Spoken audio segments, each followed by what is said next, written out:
All right, this is a rifle that I lend to my students when they come in to learn how to hunt. You can see it's just a typical entry level. I've done that so the students can see that they can get low cost of entry, modify it with some knowledge, even mount the scope by themselves with their own knowledge, and get a rifle that functions. We're still hunting, we're stalking, and tracking. You don't need a high powered scope. You need a scope that gives you a wide field of view with low magnification that you can get on the target fairly quick, that's durable and time tested. This is a 243. I can get a 3/4 inch group at 100 yards with this thing, and it's just a simple 3 to 9 scope. Now, I tell the students when we're walking, you've got two settings. It's a 3 to 9, but you have two settings. You either have 3, and if you need it and you got the time and the animal's far enough away, you got 9 power.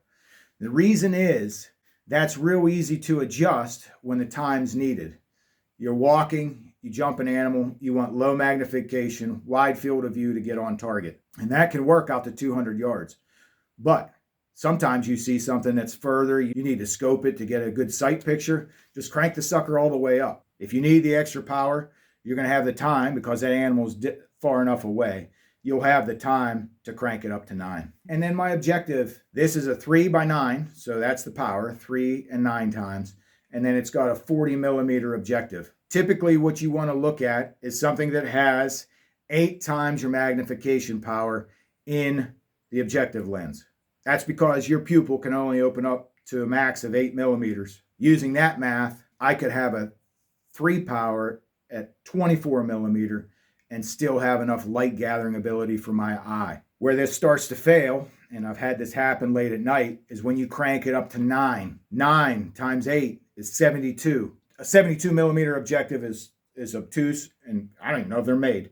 But that's how large an objective lens I would need to gather enough light for my eye at that time of day. But from 3 to 5 power any time of day, this scope is clear enough to see what my eyes can gather. So simple scope with a small objective lens, lowers the profile of the rifle, but you can wrap your hand around there if needed, and then it's not as heavy or cumbersome as the bigger scopes that some people are selling today.